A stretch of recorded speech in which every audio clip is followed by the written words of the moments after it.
Assalamualaikum warahmatullahi wabarakatuh. Salkenu, salam kelapa Nusantara, jayalah selalu petani Nusantara. Pemirsa channel Genjah Entok Kebumen Purwanto Siburkecip. Kali ini saya berada di lahan milik Bapak Cipto di Bongkot Purwodadi Purworejo. Dimana untuk kesempatan kali ini saya akan sedikit tutorial. Ini berhubung keadaan curah hujan yang ada di Jawa Tengah ini, tentunya tutorial yang dalam lahan yang tidak begitu terkondisikan. Penanaman yang akan saya lakukan di varietas kelapa Genjah Entok Kebumen, varietas unggulan dari Kebumen, di mana beberapa di antaranya pohon induk kelapa Genjah Entok juga ada di Bongkot Purworejo di sini. Dari lubang tanam yang tersedia kita anjurkan dalam terkondisikan 1 meter persegi, di mana dari sampel nanti dari tanah yang akan kita timbuskan ini nanti sudah tercampur media pupuk kandang. Otomatis pupuk kandang ini sudah terfermentasi. Karena curah hujan ini dalam keadaan lubang yang bertanam, kita lakukan dulu pengarukan di penimbunan di tanah galian yang sudah tercampur media pupuk kandang yang sudah berfoliar, di mana kita sebagai petani pembeli, petani turunan, hindari menggunakan pupuk kandang ayam karena dengan untuk menghindari lebih faktor panasnya.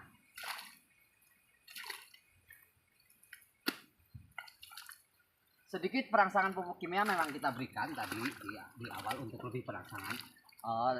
Tidak lupa memang tidak dianjurkan melebihi dosis, sebagai sedikit perangsang saja.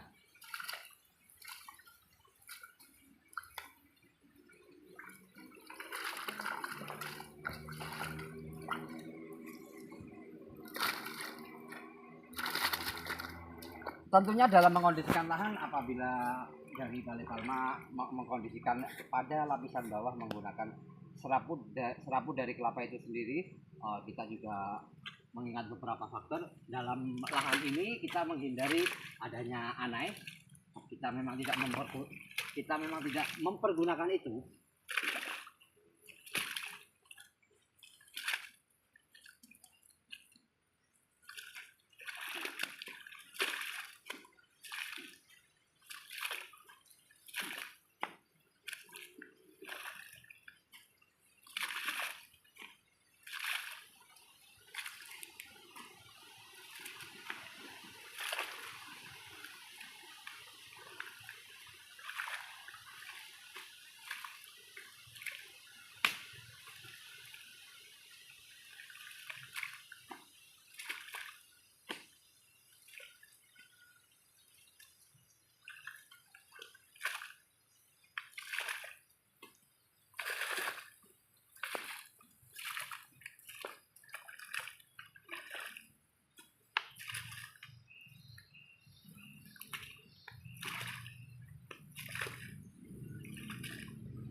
Oke, kita lakukan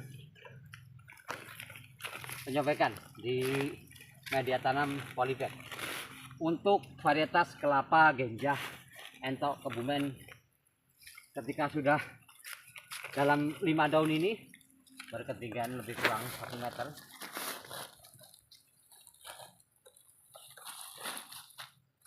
kita sebagai petani produsen benih, proses dari petik pohon kita berproses lebih kurang 7 sampai 9 bulan.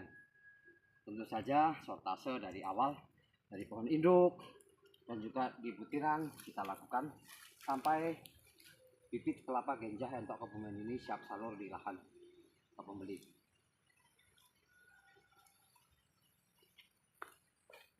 Kurangnya titik.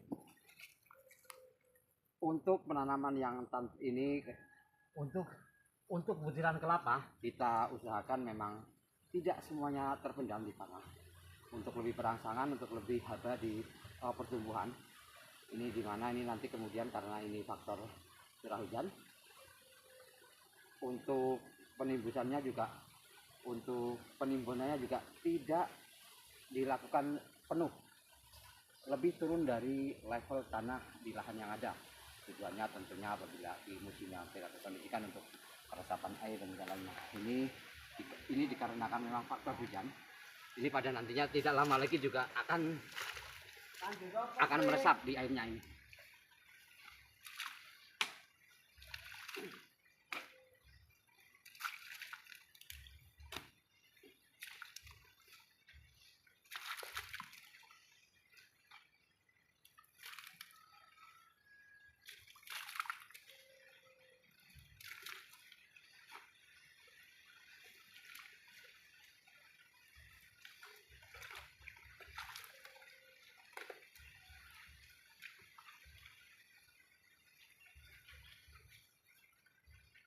Jadi bisa kita pastikan butiran paling tidak 20% dari butiran kelapanya terlihat. Tentu saja pengondisian penanaman di lahan yang berbeda juga akan mendapatkan perlakuan yang berbeda. Ini nanti apabila di tanah gambut, prospeknya kita pilihkan bibit yang lebih tinggi, tentunya akan terpendam yang lebih, bahkan semua butiran dan batang akan terpendam dengan penyusuan lahan dalam keadaan lahan tertentu. Oke pemirsa, salam kenal, salam kelapa Nusantara, jaya selalu petani Nusantara. Ketika kita melakukan proses apapun itu dengan senang hati, dengan kesungguhan hati,